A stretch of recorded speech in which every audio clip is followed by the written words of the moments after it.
Ok, Parashat Tetzavé Bezrat Hashem. Ce cours est offert pour la Refoua Shilma de David, Chaniel Ben Yehuda, le Rav Eliaou Ben Elian, Zari Bat Fibi, Moshe Eliaou Ben Rivka, pour une bonne santé, Achana Bat Aziza, Leilou Nishmat Gabriel Ben Esther, Mathilda Noya Bat Angel, pour la réussite de Yoni Ben Miriam et Ayala Ben Rachel, Zivou Gagoun Vetor de Jenny Bat Étoile, Michael Ben Chantal, Yehuda Ben Levana, Aaron Ben Ayala, et Lior Ben Ayala Be'ezrat Hashem. Ok, alors une paracha très compliquée parce que, enfin c'est la suite de la semaine dernière, déjà que c'était pas facile la semaine dernière. On parle de toute la, on va parler de style. C'est toute les vêtements du Kohen Gadol, du Kohen normal et du Kohen Gadol. Et c'est dans cette paracha que on va définir le système qui va l'introniser. Et tout de suite, on voit que, déjà c'est une des grandes questions de la paracha, même si ce n'est pas spécialement de ça que je vais traiter. Moshe est absent de toute la paracha. Cette paracha tombe pendant sa mort. Donc il est omniprésent tout en étant absent puisqu'il n'est pas mentionné. Pas une fois est cité, c'est une des rares fois où, depuis sa naissance, Shemot, où Moshe n'est pas présent. Et Hachem lui dit, et donc maintenant toi, au lieu de dire Moshe, il dit toi, approche de toi ton frère Aaron, ton frère et ses enfants, Mitor Ben Israël, Lecha Anoli, donc parmi le peuple juif, pour les sanctifier en tant que Kohanim pour moi, Aaron, Nadav, Avihu, Lazar, Itamar, Ben Aaron, donc la liste des 4 enfants de Aaron. Ve'asita bigde kodesh, et tu leur feras des habits saints, les Aaron Achicha, pour Aaron ton frère, les Chavod, Ul Tifaret, ce sera quelque chose qui sera sa gloire, son honneur, et quelque chose de splendeur, la notion de la splendeur, c'est ils ont mis ici la majesté. Bon. Et tu parleras à tout sage de cœur, Asher Mileti Vura Chochma, que j'ai investi d'un souffle de sagesse, Ve'asouet Bigde Aaron, ils feront les habits de Aaron, les Kadesho pour le sanctifier, les Cha'anoli pour qu'il soit pour moi un Kohen. Ok, vous savez que le Kohen Gadol a 8 vêtements. Ok, 8 vêtements pour officier en permanence. Et ce qui est intéressant, c'est que dans le dernier passage que je viens vous lire, Rashi il dit les Kadesho les Cha'anoli, donc tu vas lui faire des habits pour le sanctifier et qu'il devienne Kohen pour moi. Rashi il dit par cela, il va être Kohen. C'est ces vêtements-là, enfin il va être Kohen Gadol plus précisément, mais ces vêtements-là lui confèrent le statut, le sanctifient, l'intronisent en tant que Kohen. Alors il faut savoir que ce n'est pas le seul vecteur d'intronisation, puisqu'il y avait d'abord l'huile qui était placée sur la tête du Kohanim, mais par exemple au deuxième Beth Amikdash, on n'avait plus l'huile Shemen Amishra. Alors qu'est-ce qui faisait que le Kohen devenait Kohen Gadol? C'était les habits. Il mettait les habits et il devient Kohen Gadol. Ça veut dire que non seulement que les habits ils ont un aspect sympathique extérieur, mais ils ont un aspect actif. C'est eux qui valident quelque part la procédure au point où la Gemara dit quand le Kohen a ses habits sur lui, alors il a la Keuna sur lui. Quand il ne les a pas sur lui, la Keuna n'est pas sur lui. Un Kohen qui ferait des sacrifices sans être vêtu de cette tunique-là, c'est pas valide.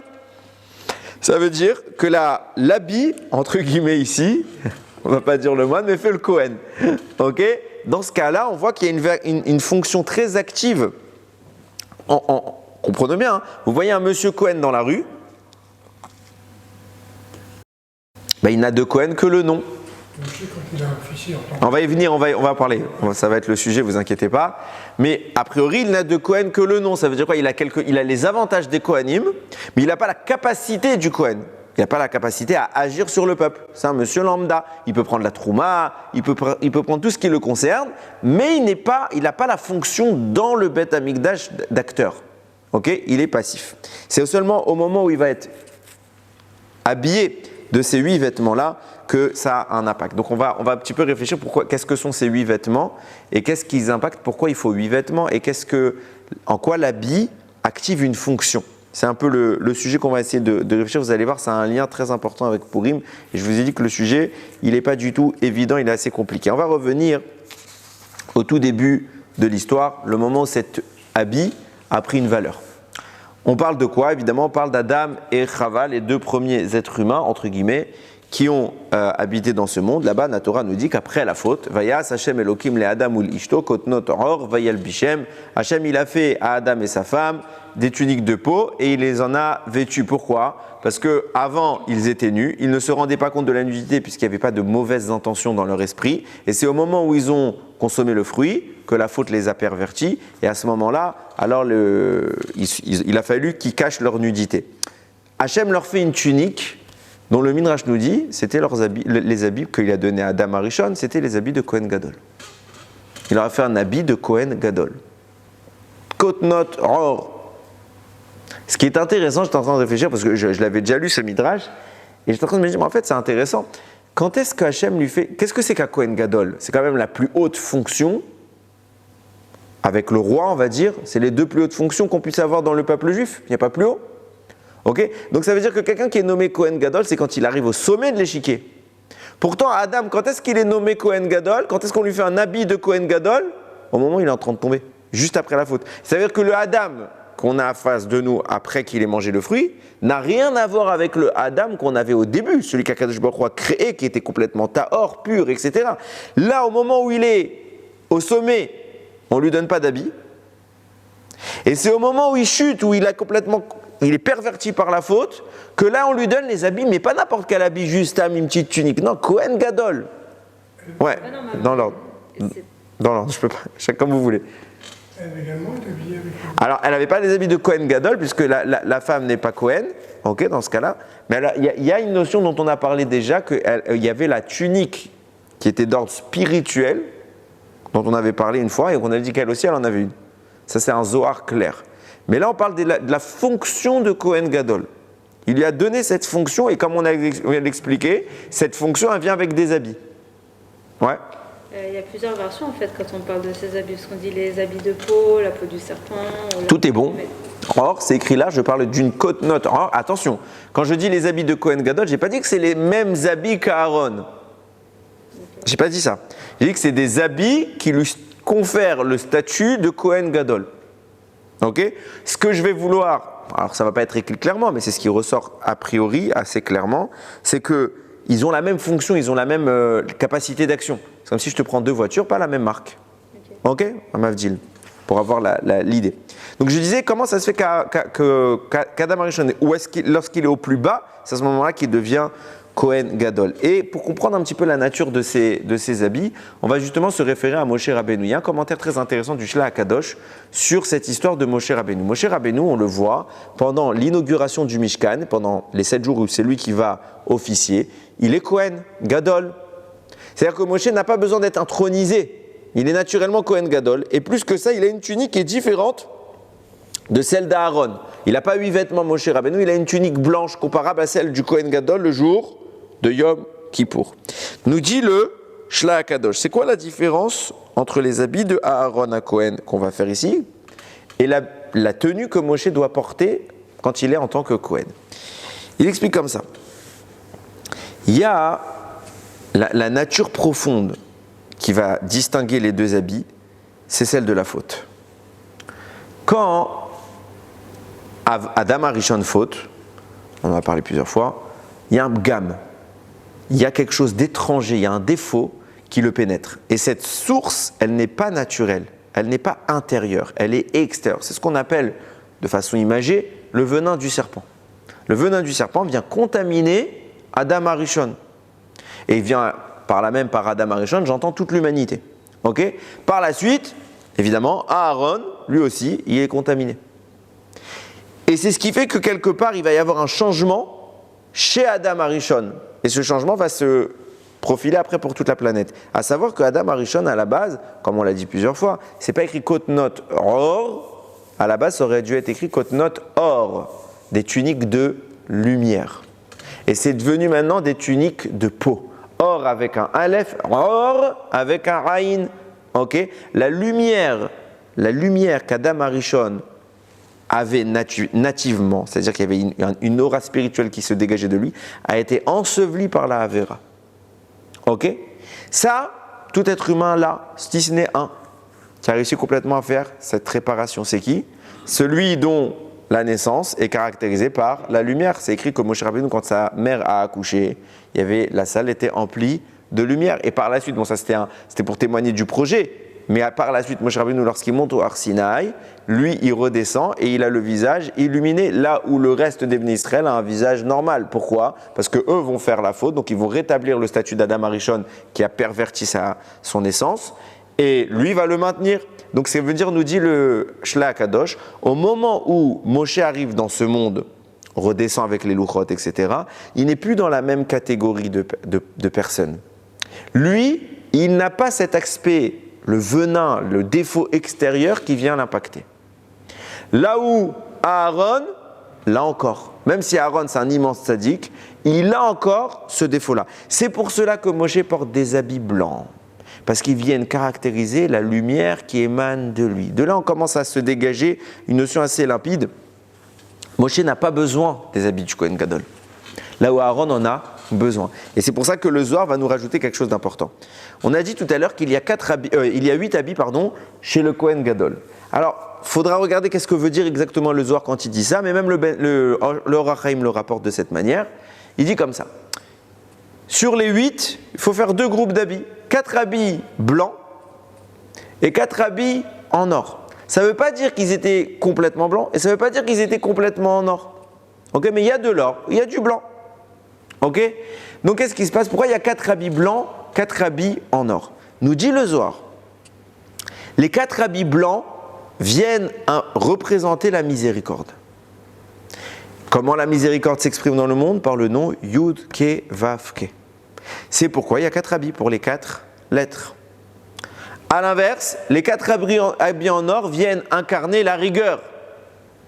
Et le nom de la rigueur, dans ce cas-là, c'est Amonai. Aleph, puis Dalet, puis Nun, puis Yud. Comme il y a 4 lettres, donc il y a 4 habits avec de l'or. Pour un total de 8 habits qui vont s'entremêler et qui vont justement créer la configuration du Kohen. Maintenant qu'on a compris que les habits de Moshe Rabbeinu, c'était les habits blancs, qui viennent, nous dit le Zohar, représenter le nom Yud Ke Vav Ke, qui est la miséricorde.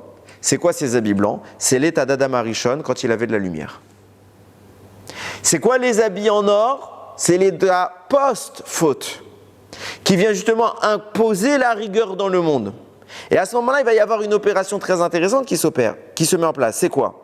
C'est que, comme on le disait tout à l'heure, Adam Arishon, au moment où il faute, il perd sa lumière. Il perd un élément de Gdusha. Ok? Cette lumière qu'on vient de caractériser, c'est Yud Ke Vav Ke. C'est pour ça que le nom Yud Ke Vav Ke, à partir de ce moment-là, on n'a pas le droit de le prononcer. Il va être remplacé par quel nom? On l'écrit Yud Ke Vav Ke, mais on le prononce Amonai, le deuxième nom dont je parle. Ça veut dire que la miséricorde est remplacée par la rigueur, l'habit blanc est remplacé par l'or, la lumière est remplacée par la matière. À ce moment-là, il y a un retrait qui se fait spirituellement parlant et se voit mettre en place la deuxième partie d'Adam Arishon, celle qui est faite de peau, de rigueur et de Ado. Ça signifie quoi? Ça signifie que quand vous prenez les habits du Kohen Gadol, vous commencez un petit peu à caractériser le projet. À savoir que, puisque la lumière s'écarte, ok, donc on entre dans la notion de l'obscurité et tout ce que vous pouvez interpréter par cela. Mais puisque le Yud Ke Vav Ke se retire, puisque Adam Arishon perd quelque part les habits blancs, donc ça veut dire qu'il ne peut plus manifester son statut originel. Akadosh Baruch Hu vient lui faire un cadeau. Il lui donne les habits du Kohen Gadol. Ça veut dire quoi? C'est l'accès forcé à ce qu'il était avant.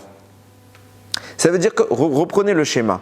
Finalement, on a Yud Ke Vav Ke, mais on ne peut pas le dire. Qu'est-ce qu'on met à la place? On met un écran. Ado. Mais l'origine de ce mot, c'est bien Yud Ke Vav Ke. Qu'est-ce qu'on prend au niveau des habits du Kohen? On a 2 groupes d'habits. Les habits blancs qui viennent incarner la lumière, il les a, le Kohen Gadol. On n'a pas dit qu'on les lui a enlevés. Mais ils sont accompagnés d'habits en or, qui viennent témoigner du fait que cette lumière-là est cachée. Donc ça veut dire qu'on est en train de forcer la transition entre cet écho-là, l'origine d'Adam Arishon avec les 4 habits de lumière, l'état actuel de l'humanité, et l'or vient quelque part brider, mais ou plutôt, on peut le voir différemment, et vient appeler la lumière qui s'est retirée jusqu'à maintenant. D'ailleurs, c'est intéressant, on peut peut-être, et je dis bien peut-être, faire une corrélation et se dire que la raison pour laquelle c'est l'or qui a été choisi à l'époque de Aaron, on ne parle pas d'or dans les cas de Adam Arishon, on parle de peau. C'était quoi la peau? On l'a déjà dit plusieurs fois, c'était la peau du serpent. C'est-à-dire que l'élément qui a enlevé la lumière est celui qui vient la rappeler. Ok? Eh bien, exactement la même chose au moment où Aaron est nommé Kohen Gadol, puisque l'élément qui a enlevé la lumière, c'est le veau d'or. Et c'est l'or qui va être choisi pour rappeler la lumière. Dans le même cadre, je ne dis pas que c'est pour ça, je dis qu'il y a quand même une bonne raison de le croire, parce qu'on voit vraiment un cheminement vraiment identique. Donc l'or ici vient quelque part rétablir l'état qui était visé par Akadosh Baruch Hu avant qu'Adam Arishon ne faute. Et c'est intéressant de voir comment ce même Midrash ajoute un détail important, à savoir que quel jour Adam est devenu Kohen Gadol? Le jour de sa faute. Pourquoi Akadosh Baruch Hu lui a fait ces habits-là? L'Irvod Shabbat. L'Irvod Shabbat. Akadosh Baruch Hu a préparé Adam. De même, de là, on apprend, c'est une des choses qu'on apprend, que l'Irvod Shabbat, on doit mettre des beaux habits. De même qu'Akadosh Baruch Hu a changé la tenue d'Adam Arishon la veille de Shabbat, et au final, on comprend que cette tenue, c'est le même Midrash qui dit que c'était l'Irvod Shabbat et que c'est la tenue du Kohen Gadol. L'Irvod Shabbat, Akadosh Baruch Hu lui rétablit son statut, et c'est là qu'on va mettre en place quelque chose d'intéressant. Et on va voir que nous aussi, on va vivre le même procédé. Pourquoi c'est l'Irvod Shabbat que l'habit qui est choisi, c'est l'habit du Kohen? On vient d'expliquer que la faute d'Adam Arishon a retiré la lumière. Qu'est-ce qu'elle a retiré comme lumière? Yud Ke Vav Ke. Retenez bien. Vous connaissez tous cette Gemara que j'ai citée, je pense, des centaines de fois maintenant. Au moment où les Bnei Israël sont arrivés au Har Sinaï, ils ont dit Narasé, Venishma. Sont descendus 600 000 malachim avec 2 couronnes à leurs mains, une pour Naasé, une pour Nishma. Suite au veau d'or, sont descendus 1 200 000 malachim, chacun pour retirer une couronne. Et à ce moment-là, ils ont perdu cette aura. Nous dit le Chida, cependant, où est-ce qu'elles sont parties toutes ces couronnes? C'est Moshe Rabbeinu qui les a récupérées, qui a eu le mérite de les avoir. Mais nous dit le Chida, Moshe n'étant pas radin, qu'est-ce qu'il a fait? Il les réattribuait au Ham Israël tous les Shabbats. Parce que cette couronne dont je vous parle s'appelle la Neshama Yetera. Cet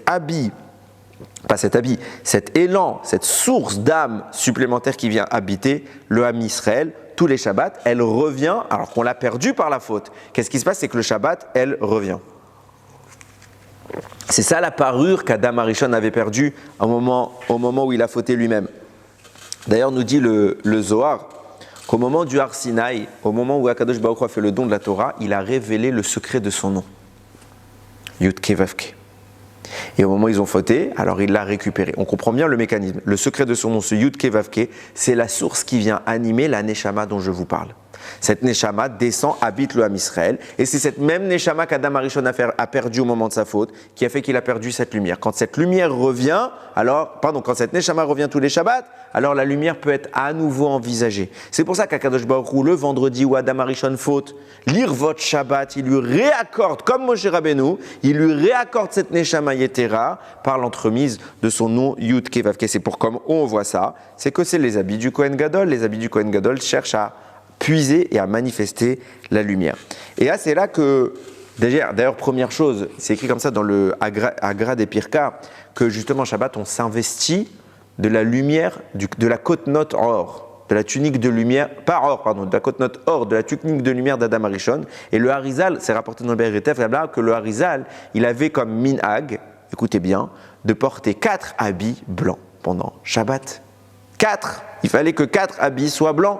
Pourquoi 4 habits blancs? En référence aux 4 habits du Kohen Gadol qui viennent caractériser pas la peau, pas l'or, pas la rigueur, pas Adnout, pas Amonai. Ils viennent caractériser Yud Ke Vav Ke, la lumière, la miséricorde, qui revient précisément le Shabbat. Et c'est là qu'on voit la nuance avec Moshe Rabbeinu et Aaron HaKohen. C'est que Moshe Rabbeinu, tout le temps, en permanence, puisqu'il n'a pas ce défaut, lui, il peut exprimer la tunique blanche et la maintenir même la semaine.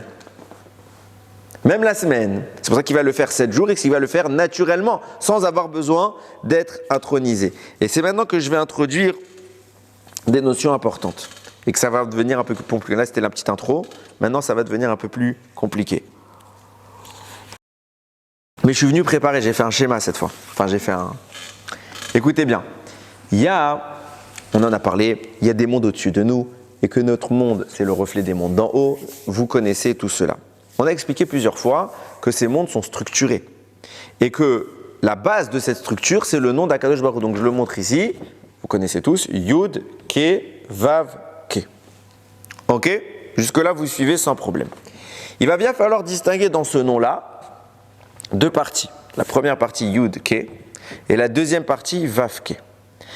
On appelle le Yud, on l'appelle la Chochma. On l'appelle également Abba, la notion paternelle. Ok? La Chochma, la sagesse, c'est le côté paternel. Vient ensuite le He. Le He, c'est la Bina, c'est le discernement. Ça, c'est la source féminine maternelle. Et puisque c'est la paternité et la maternité, ça signifie qu'il y a une sorte de couple qui est formé et dont la nature doit engendrer autre chose. C'est pour ça que la première partie du nom d'Akadosh Baruch Hu, Yud Ke, engendre. Elle a le côté parental. La deuxième partie est engendrée. Elle a un cas statut, entre guillemets, d'enfant. Ok? Je continue mon déroulé. Comment fonctionne un couple? Un couple s'unit. Donc on a le côté paternel et le côté maternel. Le but de l'union, c'est que la mère puisse donner la vie. C'est pour ça que, qu'est-ce qu'elle fait la mère? Elle reçoit la semence du mari et de cela, elle arrive à générer l'existence. Ok? Regardez la partie cachée de la lettre Yud. Quand on écrit Yud en entier, qu'est-ce qu'apparaissent? Deux lettres Vav et Dalet. Ce Vav et ce Dalet viennent justement traduire tout ce que je viens de dire. À savoir, le Dalet, c'est la maman qui n'est pas encore enceinte. Le Vav, c'est l'enfant lorsqu'il est dans le ventre de sa mère. C'est pourquoi la lettre suivante, Yud, vous avez un He. C'est quoi un He? C'est un grand Dalet avec un petit Vav. C'est une femme enceinte. C'est la mère qui s'est unie, qui a prélevé de son mari les sources de vie, qui va former par ce couple-là Yud Ke. Une fois que la femme enceinte accouche, qu'est-ce qui se passe? Le petit Vav, qui était intérieur, devient le grand Vav. C'est la troisième lettre du nom d'Akadosh Baruch Hu, l'enfant est né. Cet enfant est masculin, donc il lui faut une épouse. C'est pour ça qu'à nouveau un He apparaît, parce que c'est toujours le He qui vient symboliser l'épouse. Vous avez compris la structure que je viens d'expliquer. C'est très clair, on a l'élément paternel qui vient générer ici la maternité, une femme enceinte qui accouche d'un Vav. C'est là, ce monde, ces deux notions-là, c'est notre monde. Cela, c'est beaucoup plus haut que notre monde. Mais le père et la mère fournissent les éléments de vie à leurs enfants. Aussi bien sur le plan physique, évidemment, mais également sur le plan de l'âme. Ça veut dire que dans l'âme des enfants se trouve une source qui les anime. Cette source vient exclusivement, elle vient de ses parents. On a toujours un reliquat qui vient nous donner le discernement, qui vient nous donner la conscience. La conscience, c'est un héritage de nos parents. D'ailleurs, vous le voyez bien, l'enfant au début, il n'est pas conscient, il est éveillé, mais il n'a pas encore la conscience intellectuelle. C'est l'éducation des parents qui la lui fournissent. Avec le temps, il va apprendre l'expérience, et ça, c'est l'encadrement des parents. Donc ça, c'est la traduction de ce que je viens de vous dire dans un aspect un peu plus matériel. Donc vous avez bien compris ça? C'est très clair, j'espère. J'essayerai de mettre... Bon, je crois qu'on a bien vu, j'aurais pas besoin de mettre là le détail sur Internet. Je reviens à un détail. Comme je vous l'ai dit ici, les deux dernières lettres qui nous concernent, c'est le masculin et le féminin. Cette dernière dimension, le féminin, s'appelle la malchout, la royauté. La royauté juive est féminine. Ça ne veut pas dire que le roi est une femme, que c'est une reine. La royauté est engendrée par les dimensions spirituelles qui sont féminines. Ok? Pourquoi je vous dis tout ça? Parce qu'on va localiser précisément les sources qui animent Moshe et Aaron. Moshe et Aaron, ils viennent de ça. L'âme de ces deux hommes, elle vient de la Chochma, de Abba, du Père. C'est de là qu'ils tirent leur shoresh. Et elle descend dans les mondes pour investir ce Vav-là. C'est là que la lueur de Moshe Rabbeinu, de son âme, de sa source originelle, et de Aaron également, puisqu'ils sont de la même origine, vient manifester une entité qui s'appelle le Kohen Gadol. C'est ça. Vous suivez? C'est pas trop dur? Parce qu'on fait que commencer. Non, je rigole. Mais si vous n'avez pas ça en tête, vous n'allez pas tout comprendre. Baruch Hashem, vous avez compris, je pense. Donc, je récapitule. L'origine du Kohen, ça vient d'une source qui est paternelle, qui vient des mondes d'en haut évidemment, et qui vient frapper notre existence. Et là apparaît une dimension qui va être le Kohen Gadol. Pourquoi je vous dis tout ça ? Parce que c'est particulièrement lié à tout ce que j'essaie de mettre en place. Comme je l'ai dit tout à l'heure, ces auras divines vont mettre en place Moshe Rabbeinu. Celui qui l'exprimera le mieux, c'est Moshe Rabbeinu, parce que lui, il n'a pas d'écran, il n'a pas la faute. C'est pour ça qu'il va l'exprimer encore mieux qu'Aaron. Donc lui, il va avoir cette tunique de lumière, cette miséricorde, qui est bien Yud Ke Vav Ke, dont je vous parle depuis tout à l'heure. Vous voyez que tout est inscrit en filigrane. Tout cela va trouver un écho, mais immédiat, avec Purim. Et vous allez voir, quand on explique Purim à l'Pisod, c'est une autre histoire. C'est une histoire qui est passionnante, mais qui est vraiment tout le fil conducteur dont je viens de vous parler. Premier élément de Purim, qu'est-ce que c'est ? Tout début de la Megillat Esther, une fête. Premier psukim. Ok, on nous dit ce roi Achashverosh va faire une fête, il va convoquer tous les pays qu'il a conquis pour célébrer sa grandeur. Là-bas, la Torah nous précise, c'est quoi l'objectif ? La Megillah, plus que ça, il y a écrit Be'aroto, afin de montrer, d'étaler. Et Osher Kevod Malchuto, la richesse de la gloire de sa royauté, Ve'etchekar Tiferet Gedulato. Ils ont mis la rare magnificence de sa grandeur. Ok, etc. Yamim Rabim, Shemonim Um'at, Yom 180 jours. Là-bas, Tiferet Gedulato, cette grandeur magnifique dont on parle, nous dit la Gemara, c'était les habits du Kohen Gadol, que on a perdu pendant la destruction du Beth Amikdash, qui ont été saisis et qui se sont aujourd'hui retrouvés chez Achashverosh. Achashverosh, les jours, puisque là, 180, pendant toute la période du banquet, il porte les habits du Kohen Gadol. Pourquoi ? Le Beth Amikdash est détruit. Qu'est-ce qu'il est en train de dire au peuple juif ? Et même à la création elle-même. Qu'est-ce qu'il est en train de déclarer la guerre à qui ? À Hachem, il dit, cette lumière-là qui vient des mondes d'en haut, ça y est, elle est prisonnière, elle ne peut plus se manifester. Qui la détient aujourd'hui ? Nous, les forces du mal. Et c'est fini. On ne vous les rend plus. C'est pour ça qu'il affirme devant tout le monde, aujourd'hui je mets les habits. Parce qu'il n'y a plus de Kohen Gadol. Aujourd'hui c'est moi qui ai ce Kohar. Mais évidemment, ça va bien se passer pour nous. Parce que aussi bien que ce qu'il dit est vrai, ça veut dire qu'on est dans un état où le monde se manifeste dans un état de carence, de faiblesse spirituelle, ça va générer quelque chose d'extrêmement intense, extrêmement puissant, qui est unique dans le calendrier. Nous disent Rachamim Purim, c'est la seule fête qui ne disparaît pas. Elle a une particularité qui est vraiment importante et on va essayer, du moins, on en a parlé l'année dernière, mais je vais essayer un petit peu de l'élaborer un peu mieux cette année.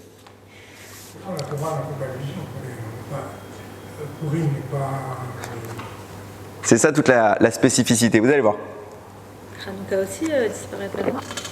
Purim et Hanouka, c'est jumeaux. Mais je ne peux pas rentrer maintenant là-dedans. Ok ? Je reviens sur ça.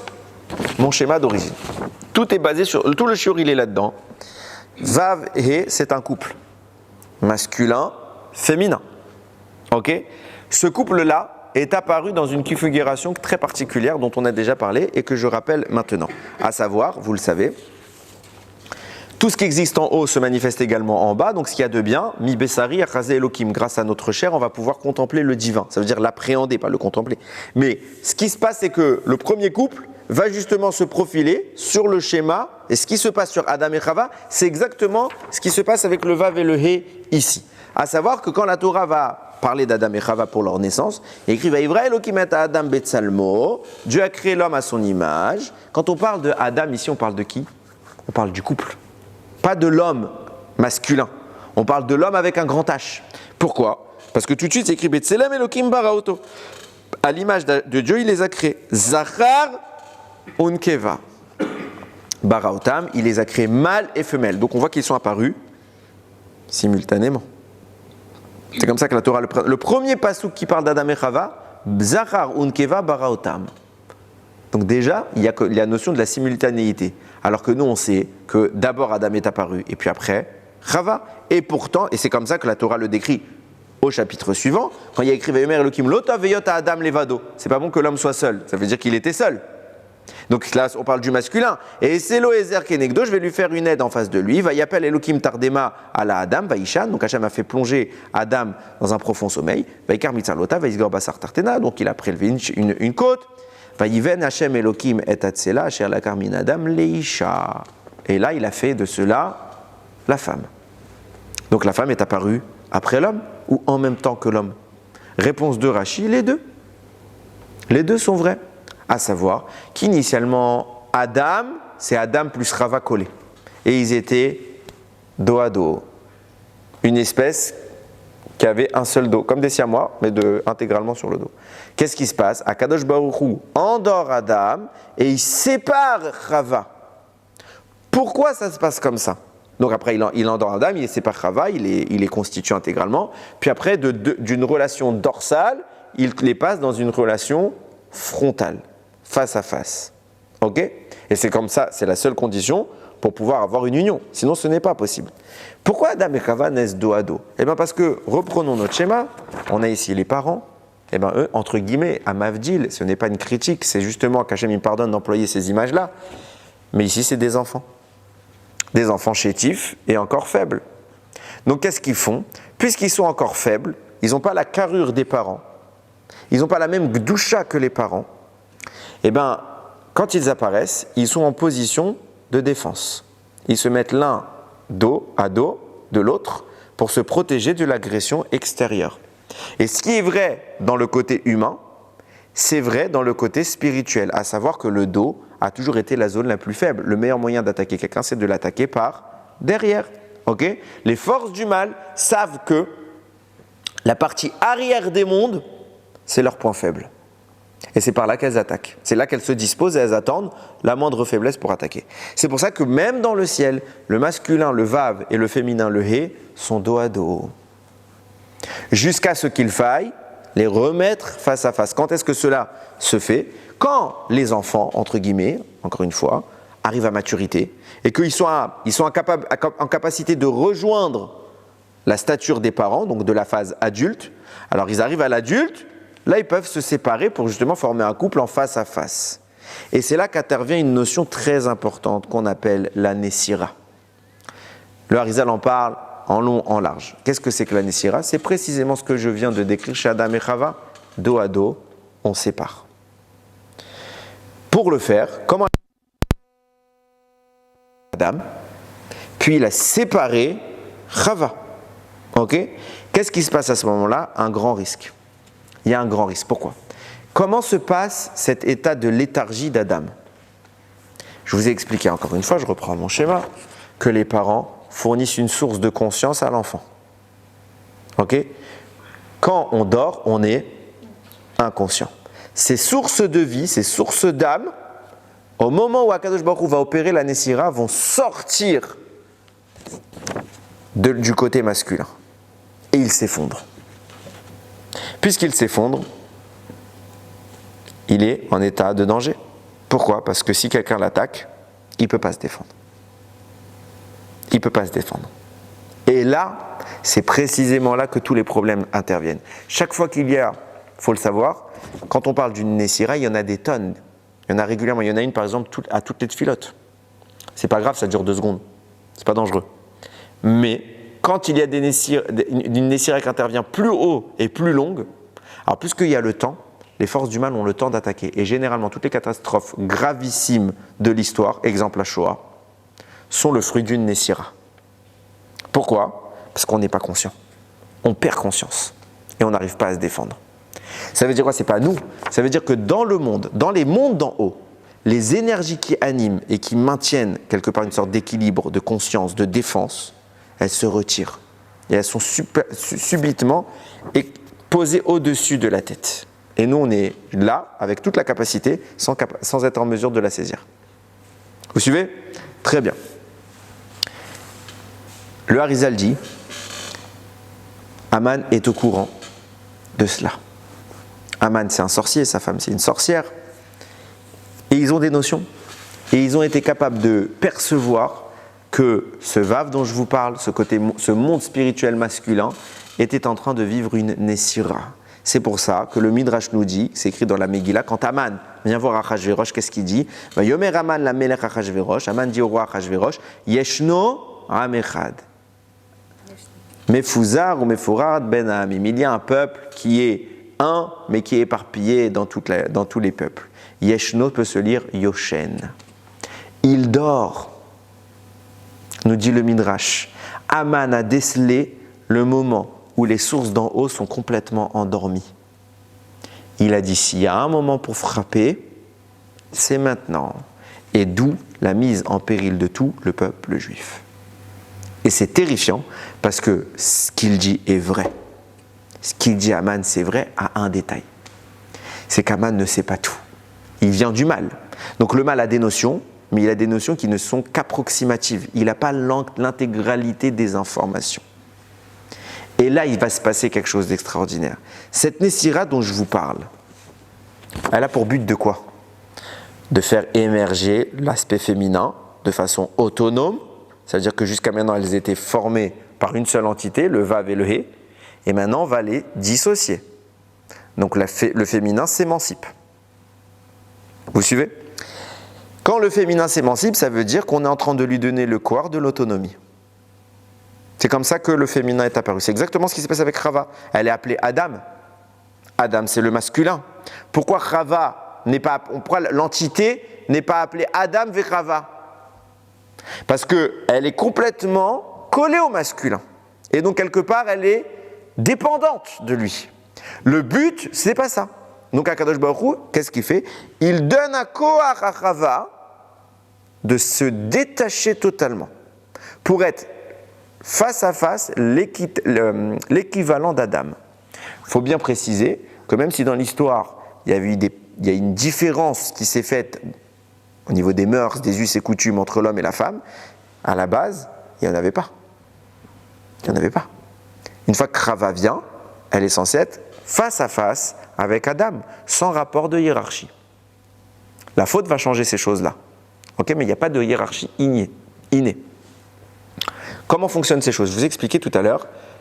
Les notions que Vav, le masculin, reçoit de ses parents, vont le quitter et il va s'effondrer.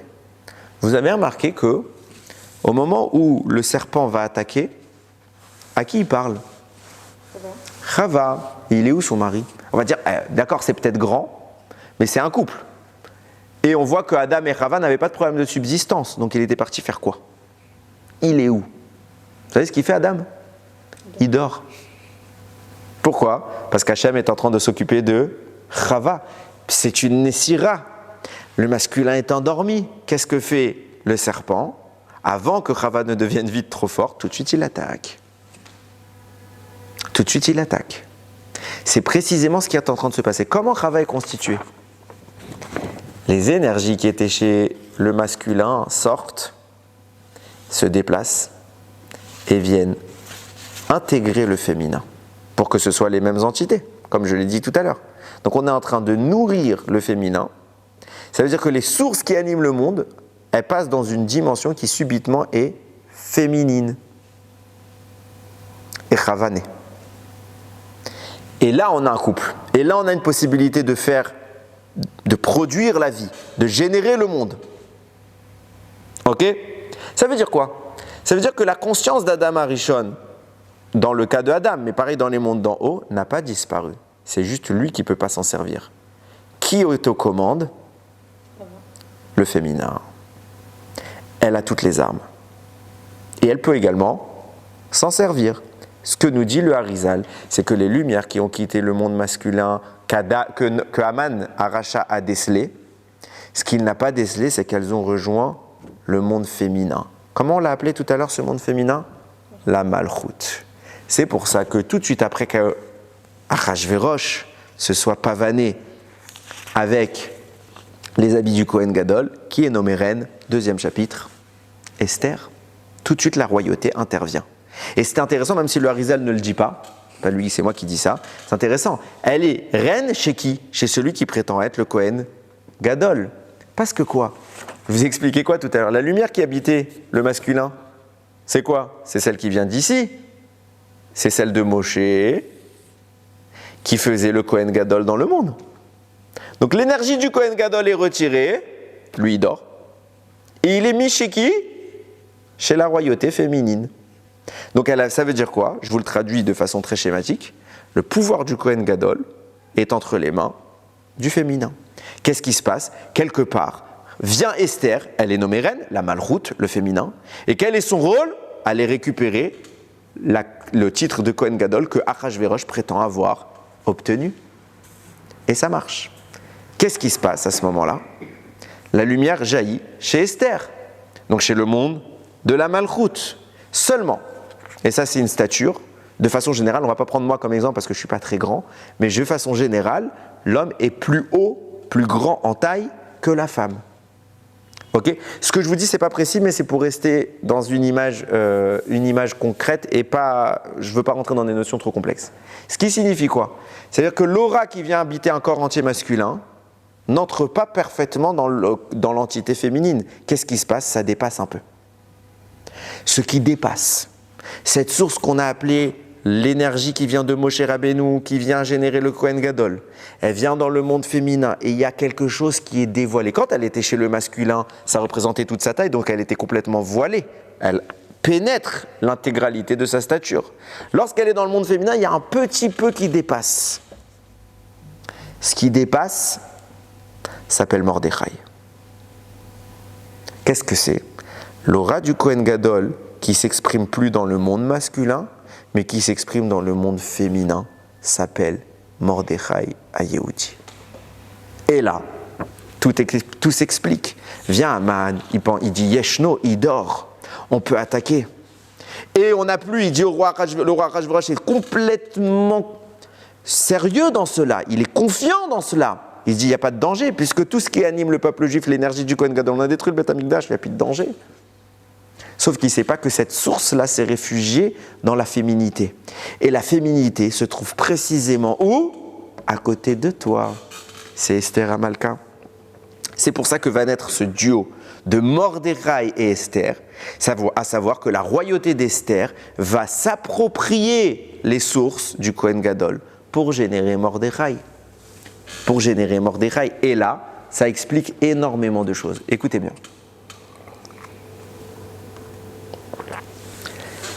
Vous savez que la mitzvah de raconter Purim se fait au travers d'un texte qui s'appelle la Megillah. La Megillah, c'est quoi? C'est quoi la halakha de la Megillah? Pour qu'une Megillah soit kshera, c'est très similaire à quoi? À un Sefer Torah. On doit avoir un parchemin. On doit écrire dans le même format que le Sefer Torah, fait par un sofer agréé, donc qui connaît les halachot. Il y a les mêmes halachot, c'est beaucoup plus soft, mais il y a les mêmes notions qui s'expriment. Pourquoi on doit avoir un mini Sefer Torah qui s'appelle une Megillah? On ne l'appelle pas le Sefer. À aucun moment la Megillah s'appelle un Sefer, un livre. Ça s'appelle une Megillah ou une Igeret, une lettre. Pourquoi? Parce que qui a écrit le premier Sefer Torah de l'histoire? Moshe. Moshe, c'est l'aura masculine dont on parle depuis tout à l'heure. Donc c'est pour ça que ce qu'il génère, c'est le Sefer. Sefer, c'est masculin. Mais la même énergie mise entre les mains de Mordechai qui vient d'un monde féminin va générer quelque chose de féminin. La même chose, dans un format différent. Une lettre, une Igeret féminin, Megillah féminin, qui vient dévoiler ce qui était caché. On va plus loin. Nos sages nous disent que, au moment de Matan Torah, les Bnei Israël ont eu un petit débat avec Hachem. Ils n'ont pas voulu toute la Torah. Qu'est-ce qu'ils ont refusé? La Torah orale. Ils ont dit la Torah écrite, la parole d'Hachem, j'accepte. La Torah orale, la parole des sages, qui me dit qu'ils ne se plantent pas. À ce moment-là, le Midrash nous dit Akadosh Baruch Hu a déraciné la montagne. Et il a mis au-dessus de la tête des Bnei Israël. Il a dit soit vous acceptez, soit c'est la fin du monde. Alors ils ont accepté, mais c'est pas très élogieux d'accepter cela de façon forcée. Pourquoi ils n'ont pas voulu la Torah orale? Quand est-ce qu'ils ont reçu la Torah orale? À Purim. Où on voit qu'ils l'ont reçu à Purim? Ils ont écouté les Chachamim à Purim.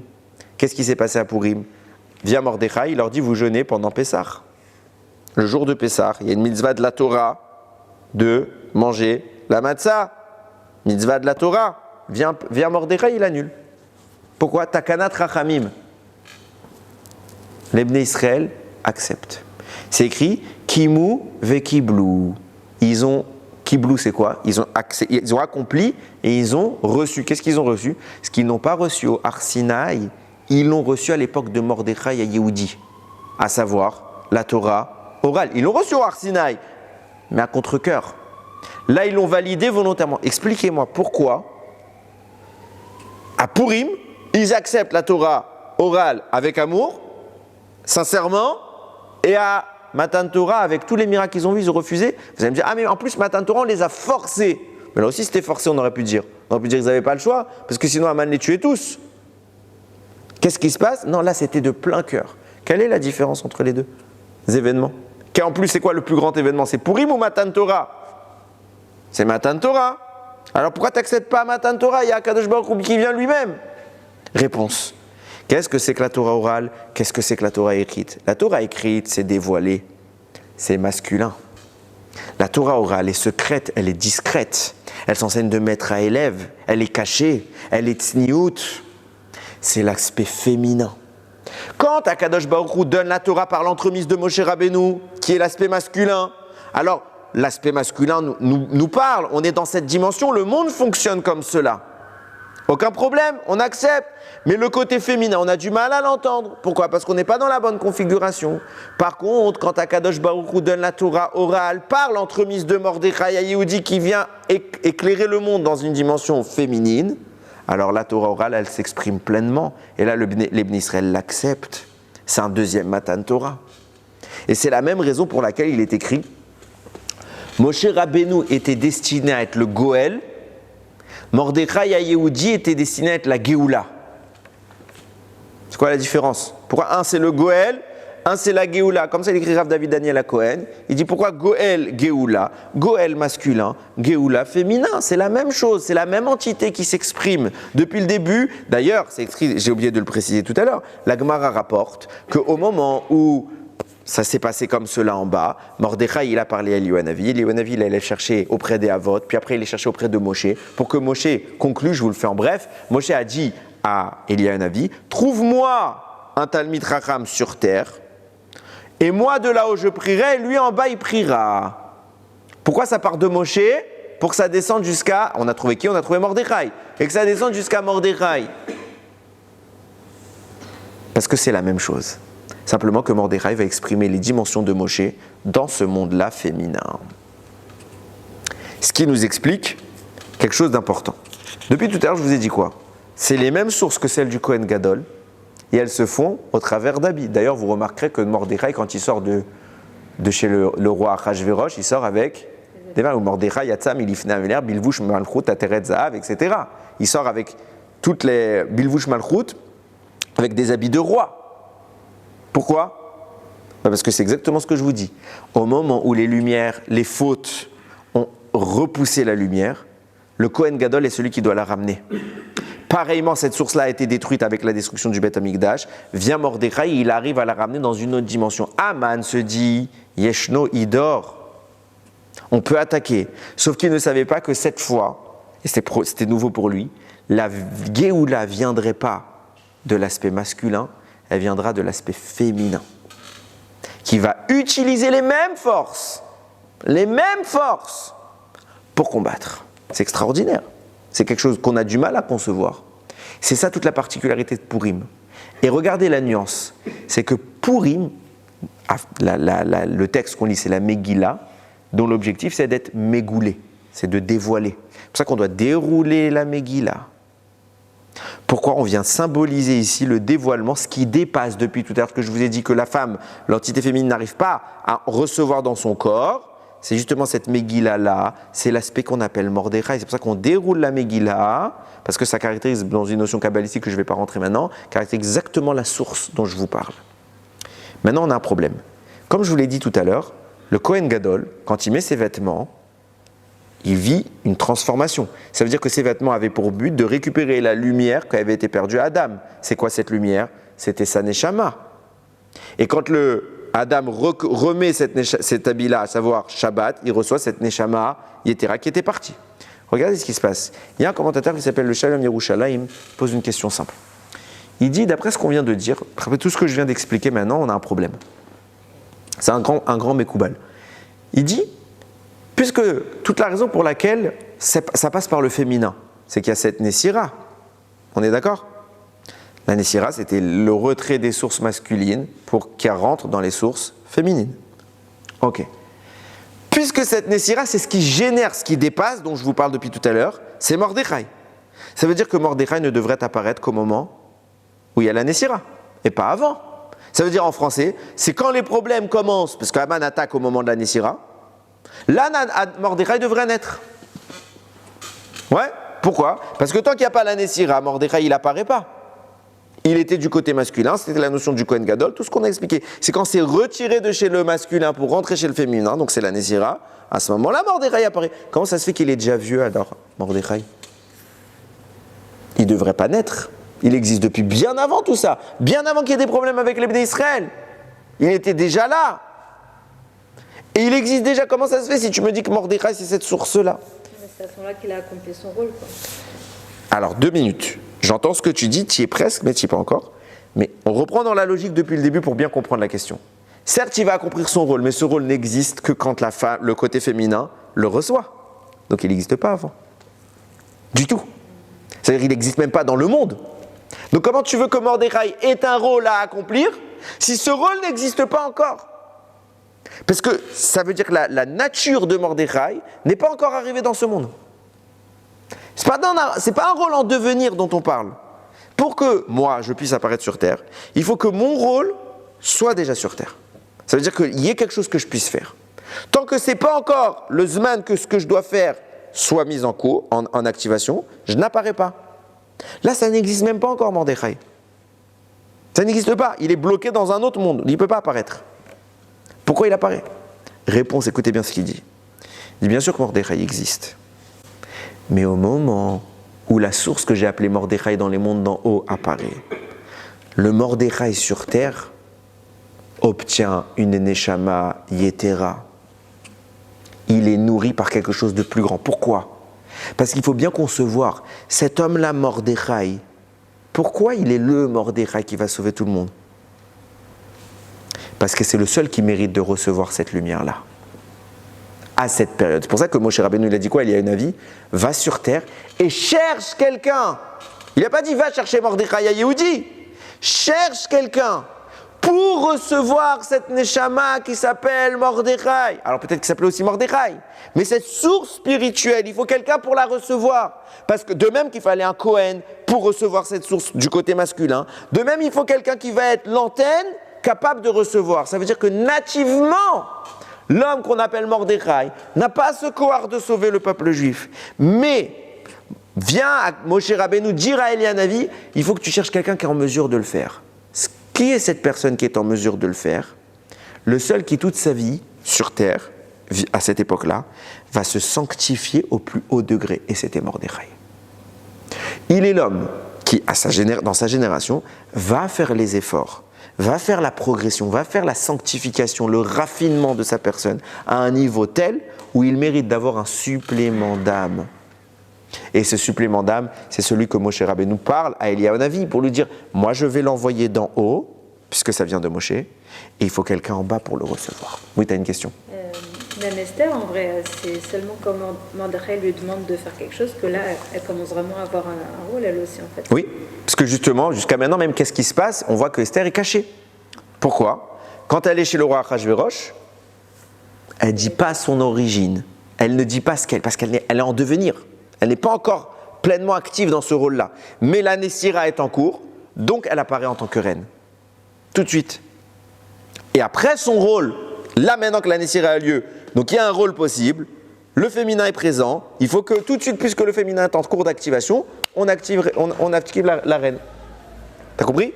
Tout de suite Esther devient reine chez le Kohen Gadol, enfin le faux Kohen Gadol. Celui qui se prétend être Kohen Gadol, Achashverosh. Et tout de suite à ce moment-là, elle se tait. Elle est passive. Une fois que les choses s'activent, parce qu'Aman décèle le problème, alors elle aussi elle est activée, et Mordechai est activé, et tout se met en position. Tout se met en position.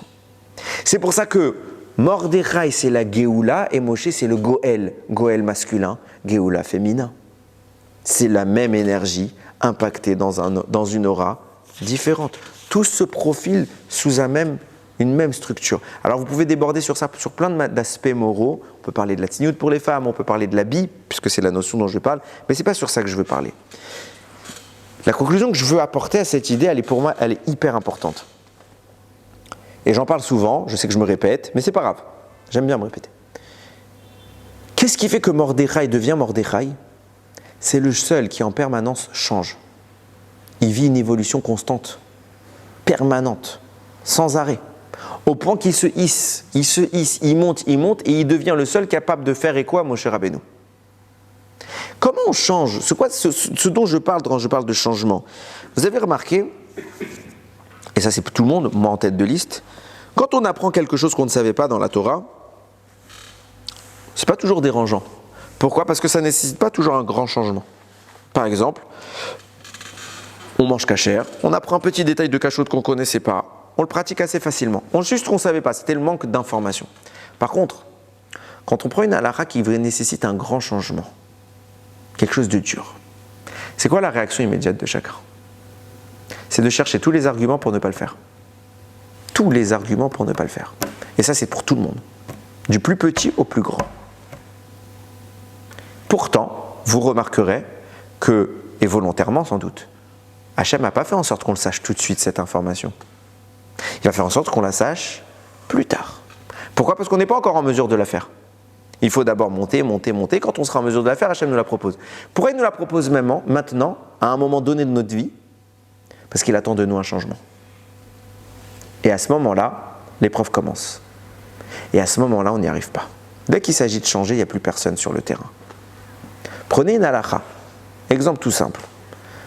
Je parlais avec un talmide. Il me dit, Rav, moi je veux bien faire les choses, mais mes parents ne veulent pas. Il y a des choses que je veux faire, mais mes parents ne veulent pas. Comment je fais? Je suis obligé, Rav. Je fais, personne t'oblige. Mais comment je fais avec mes parents? Je fais, j'ai connu ça. Tu veux pas faire une avéra? Personne t'oblige. Personne ne peut te forcer à faire une avéra. Même manger pas cachère, ils ne peuvent pas t'empêcher. Ils ne peuvent pas te forcer, pardon. Ils vont t'ouvrir la bouche et te rentrer dans la bouche. Dis, je mange pas. Dis, je mange pas. Ah, mais c'est dur. Parce que ça veut dire qu'on va changer toute la structure de la maison. Pour moi, oui. Grâce à toi. Précisément. Je vous donne un cas concret. Vous savez que, exemple, moi, un cas que j'ai eu vraiment du mal à faire. Un homme n'a pas le droit de dormir sur le côté, sur le ventre ou sur le dos, pardon. Il doit dormir d'Afka sur le côté. Moi, j'arrivais pas. C'était quelque chose, c'était une torture pour moi. Pourquoi? Parce que je dormais tout le temps sur le ventre. Jusqu'à que j'apprenne cette halakha, je dirais, bon, waouh, comment je vais faire? Jusqu'à aujourd'hui, j'en souffre. Mais c'est assourd. Tu ne peux pas dormir sur le ventre, tu ne peux pas dormir sur le dos. Alors, tu dors pas sur le ventre, tu dors pas sur le dos. Ah, et comment je fais? Tu dors de côté. Ah, mais je dors moins bien. Donc ça veut dire quoi? Ça veut dire qu'il faut que je reformate mon sommeil. Ouais. Et tu vas moins bien dormir? Dormir, c'est important de dormir. Non. C'est pas important, du moins, c'est pas plus important que la Torah. Si la Torah dit assour, assour. Et quand quelqu'un il va entendre cette halakha, il va se dire, ah non, mais moi je dors mal sur le côté. Qu'est-ce qu'il va se dire? Moi, c'est comme ça que j'avais réagi quand j'avais appris cette halakha. Non, je dors mal sur le côté, donc je ne veux pas faire cette halakha. J'ai une vraie raison. Qui a dit que c'était une raison valable? Où c'est écrit? Raison valable parce que tu es un flemmard. Non, réhabitue-toi. Et au final, oui, on se réhabitue et oui, on dort sur le côté. Qu'est-ce que je veux dire par là? Comment on devient Mordechai à Yehudi? Et pourquoi il faut que quelqu'un puisse devenir Mordechai à Yehudi? Pourquoi il faut qu'on ait ce potentiel? Parce que la Nessira dont je parle, elle n'intervient pas que à Purim. Il y a plein d'histoires où il y a une Nessira. Il y a plein de moments dans l'histoire où il y a une Nessira à un niveau différent. Mais il n'y a pas toujours un Mordechai à Yehudi. C'est ce qui vous a donné un 7 octobre. C'est ce qui vous a donné une Shoah. Et tous les problèmes, je cite les plus récents en date. Mais c'est précisément, et les Mekoubalim le savent tous, quand il y a une Nessira, le monde est en danger. Le Ham Israël est en danger. Quand il y en a une. Mais on ne sait pas toujours, on n'est pas Aman, pas au Hachem, mais on ne sait pas toujours la décerner.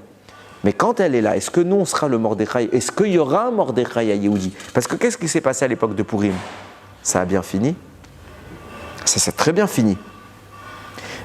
Mais les autres fois, il n'y avait pas de Mordechai à Yehudi. Il y avait des tzadikim, je ne suis pas en train de dire qu'il n'y avait pas des tzadikim, mais ce n'était pas des Mordechai à Yehudi. Personne n'a réussi à prendre le lead. Personne n'a réussi à obtenir cette lumière-là parce qu'elle est systématique. C'est pas quand il y a une Nessira, il n'y a plus rien, on est tous morts. Non. De même qu'à Purim, on a réussi, Vena Aforou, on a réussi à tout inverser. De même, à chaque Nessira, on peut tout inverser. En permanence. Suffit que le Ham Israël se décide à faire des efforts, à changer son train-train. Regardez. Qui ne regarde pas la géopolitique? Je pense personne aujourd'hui.